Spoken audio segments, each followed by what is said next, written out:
Beaver is the new fox. You'll never be as good as a platypus. Hey guys, today we are finally going to be talking about brewer's yeast. That is a dog nose, that's not what we're talking about. We are finally talking about brewer's yeast and or nutritional yeast and the benefits it can have for not only your hamster, but many other pets as well.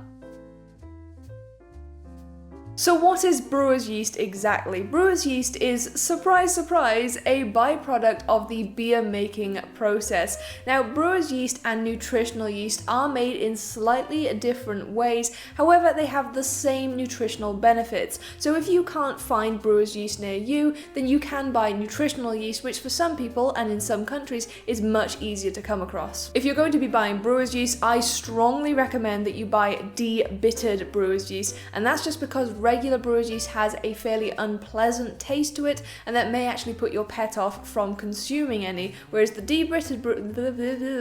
de-bittered brewer's yeast, hard to say, has a much more pleasant taste. And nutritional yeast is said to have a more cheesy flavour to it, so once again this may be a more pleasant option. Something I do need to make very clear though, although brewers and nutritional yeast have the same nutritional benefits, please don't be buying instant yeast or baker's yeast. This comes from the baking section, it's used in breads to help them rise. This, not the same thing, and it won't have the same health benefits for your pet, so including brewers or nutritional yeast in your hamster's diet will have many health benefits for them. Both products are a great source of B vitamins, minerals, and amino acids. It also helps with healthy hair growth, increases the appetite, and is known to reduce stress, which for hamsters is so important since there are so many sicknesses they can get from being too stressed. Of course, the yeast is not intended to be used as a replacement for a complete healthy diet. It's so important that your hamster is getting the right food to begin with. The yeast is just going to give them that little extra boost.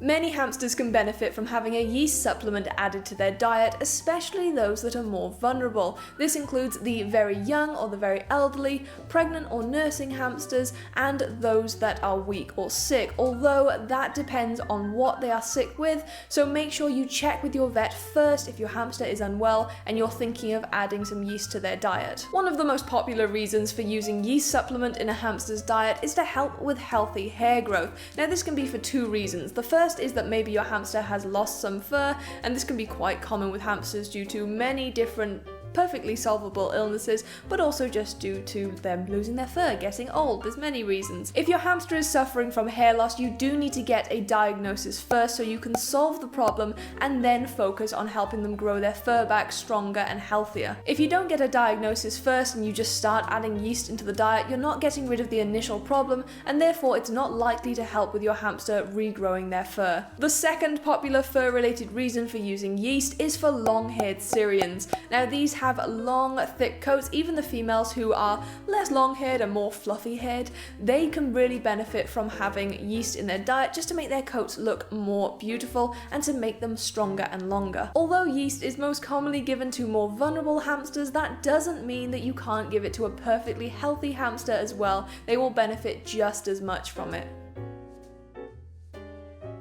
The method of feeding yeast to your hamster is very, very easy. All you have to do is take a small pinch of it or a little bit on the end of a small spoon and sprinkle it over their food once or twice a week. For the vast majority of hamsters, you do not need to feed it any more often than this, and it won't have any added benefit to feed it more often. And in fact, long-term overfeeding may lead to health problems. A few extra tips for feeding yeast. If you find that it's falling off the food and just sitting at the bottom of the dish, then you can lightly spray their food with just a little bit of water and then sprinkle the yeast on top. This will help it to stick to the seeds into the muesli and make it a lot easier for your hamster to consume it.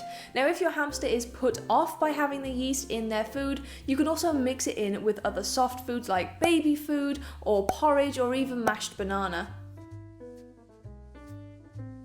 Finally, let's talk about exactly where you can buy nutritional and brewers yeast. They are most commonly sold in health stores, places that are dedicated to selling supplements and minerals and all these nutritional healthy extras for your diet. If you don't have a health store near you though, don't worry about it, because it's also very easy to buy these items online on places like Amazon and again on online health stores. It's usually sold in huge packages like this, and this particular box cost me €9, which might seem like a lot, but take into consideration that this is going to outlast iodine. This will easily take you through an entire hamster's lifetime, and you will still have some left over at the end. I really hope I've been able to answer all of your questions about brewers and nutritional yeast. If you found this video helpful, please don't forget to leave a thumbs up. You can also share it with your friends and subscribe to the channel if you haven't already. Thank you so much for watching, and I'll see you guys next time. Bye bye!